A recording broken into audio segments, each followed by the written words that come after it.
রাধে রাধে বন্ধুরা, তোমরা সবাই গোপালের অভিষেক দর্শন করো।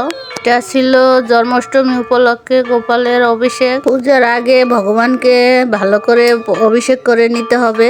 এই হলো পূজার আসল অংশ। প্রথমে আমাদের গোপালকে বিভিন্ন রকমের ফলের রস দিয়ে অভিষেক করলাম। ভগবানের অভিষেকে কিন্তু শঙ্খ ব্যবহার করবে। ফলের রস দিয়ে স্নান করানোর পরে এবার ডাবের জল দিয়ে স্নান করাবো। অভিষেক দর্শনে কিন্তু তুমি অনেক পুণ্য লাভ করবে। গোপালকে দুই ধরনের মালা দিয়েছি, একটা হলো ফলের, একটা হলো ফুলের।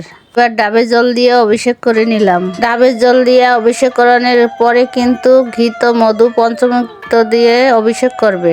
ভগবান এইভাবে যুগে যুগে আবির্ভূত হোক পৃথিবীতে, এই আমরা ভগবানের কাছে কামনা করি।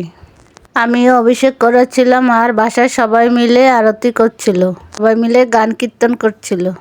বাড়ির পূজা অর্চনার সময় যদি পরিবারের সবাই থাকে তাইলে খুবই ভালো লাগে।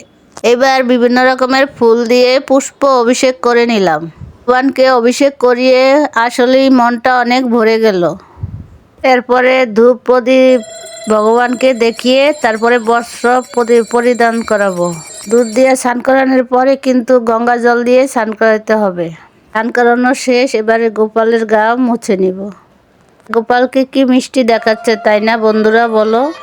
এরপরে তোমরা সবাই গোপালের ভোগ দর্শন করো। গোপালের জন্য মিষ্টি ভোগ দর্শনে দুর্ভোগ কাটে। গোপালের এই সুন্দর জামাটি কিন্তু আমরা বাসায় বানিয়েছি। লাগছে আমাদের গোপাল সোনাকে অবশ্যই কমেন্ট করে জানাবে।